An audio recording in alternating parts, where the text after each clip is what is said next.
Is it finally over? The ominous aura of that monster has indeed begun to fade.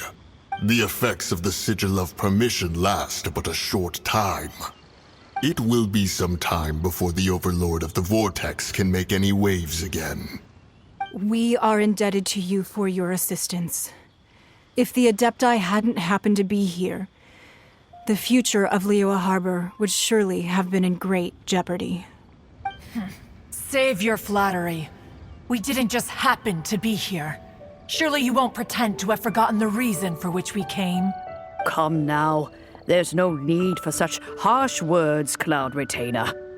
I've heard that when Ningguang began learning to do business, she had already started setting aside part of her then limited income in preparation for building the Jade Chamber. At first, it was only the size of a small room, but with continued expansion, it has become the palace that lies before you now. It is a testament to Ningguang's entire life, both as a businesswoman and as the backbone of the Liyue Qixing. Seeing the Jade Chamber destroyed in the defense of Liyue means much to her. To me, such cooperation and sacrifice deserves at least some recognition, don't you agree? Well, I was really hoping you would say that such sacrifice could at least be used as some leverage in our negotiations. Thank you all for hearing me out. We know very well why the Adepti came here today. But please forgive us. We cannot yield to your wishes. Oh?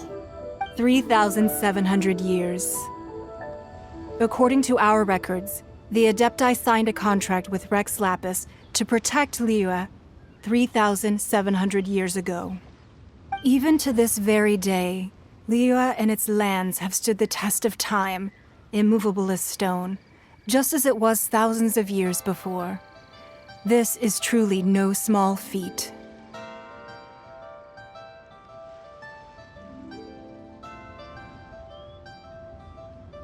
But that does not mean that the Liyue of today is the same city as it was all those years ago. Do not merely cast your protective gaze upon the land. Instead, focus your sights on our city and each of the citizens that dwell within it. Are you questioning our means of protecting Liyue? I mean no offense. I simply hope that our Adepti forebears would see Liyue in a new light. Forebearers, you say? One doubts you would be fit to be part of such a lineage. This morning, Rex Lapis appeared to me in a dream. What? In the dream, I yearned to tell him that we Qixing, though mortal, are equally bound to the contract. Each passing generation of the Qixing leaves many things of value to be inherited by the next generation. I also thought to tell him how the past generations of Qixing had strove under his rule to survive in our mortal world, establishing a network of contracts which has since come to be known as trade. But I dared not speak. I could only gaze at him in silence until the moment I awoke. Oh, Ningguang. Yet another perspective. What are you trying to say, Outlander?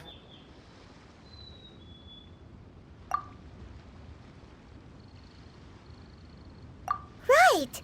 That's something that happened in Mondstadt. It's a story about the Four Winds and the people of the Animal Archon.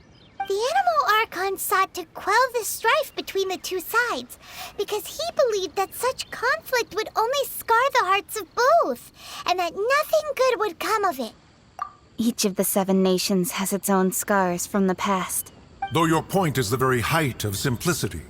As Adepti, we've become a laughingstock, to be chastised thus by an outlander who has lent us such succor.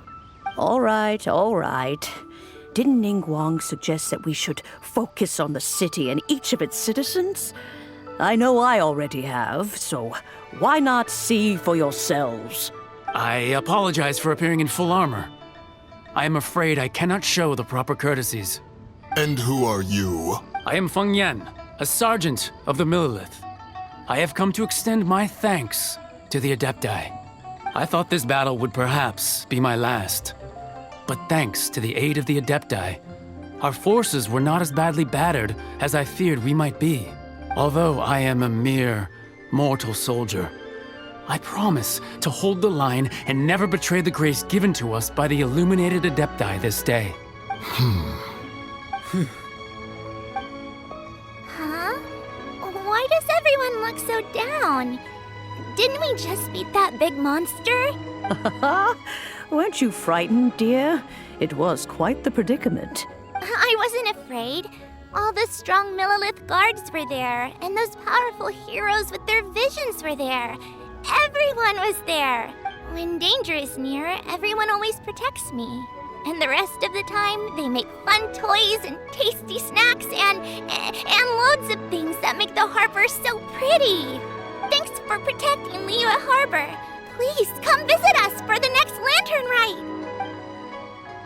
Unfortunately, we wouldn't be able to participate. Huh? Because we are Adepti. Oh, okay. It must be hard being an Adeptus. Aww. You see, this is what Liyue is like today. The country of contracts is grateful to the Adepti for their protection, but it is no longer necessary for the city to rely on the Adepti's power to solve every little niggling matter. Although their blood is weak, there is still strength to be found in those we call mortals. The time of contracts between gods and Liyue has long since passed. Now is the time of contracts between Liyue and its people. Seeing the port around us now, it is hard not to feel a bit out of place. Wouldn't you say so, Cloud Retainer? Your line of inquiry is askew. One did not spearhead this expedition to Liyue Harbor. Seems like the Adepti have had a change of heart. Let us return now. Eager to leave, Conqueror of Demons.